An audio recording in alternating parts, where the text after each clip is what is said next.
তো হে বন্ধুরা, বলো তোমরা সবাই কেমন আছো? আমরা তো খুবই ভালো আছি। আর কি বলবো, আমার এখানে তো সবাই আমার যারা ফলো করে তারা খুব ভালোবাসা দেখাচ্ছে, কিন্তু আমি দেখাতে পারছি না। কারণ আমার একটু প্রবলেম হয়েছিল, বলেছিলাম। সে প্রবলেমটা মনে হয় আর 1-1.5 মাসের আগে হবে না, ঠিক এখনও মনে হয় মাসখানেক লাগবে মনে হচ্ছে।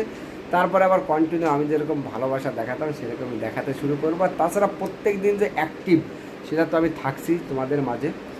আর আমার নেক্সট যে চ্যানেলটা ছিল, আমি আগে বলেছি, আশুতোষ প্রীতি কমেডি, যে চ্যানেলটা ছিল সেটাই আজকে 24,000 ফলোয়ার্স হয়ে গেল। তোমাদেরকে অনেক অনেক ধন্যবাদ। তো ওখানে আমি কন্টিনিউ ভিডিও ছাড়ছি আমার মেইন আইডির মতো। আমি মেইন আইডি মানে আশুতোষ বালা যে আইডিটা আছে, তাতে আমার অলরেডি 8 লাখ প্লাস সাবস্ক্রাইবার হয়েছে। যাক, যারা আমাকে সাপোর্ট করছো, যারা আমাকে ভালোবাসো, তাদেরকে অনেক অনেক ধন্যবাদ দিলছে। আর যারা আমাকে গালাগালি করার কমেন্টসে, তাদেরকেও অনেক অনেক ধন্যবাদ। সবাই ভালো থাকো, সুস্থ থাকো, টাটা, বাই বাই।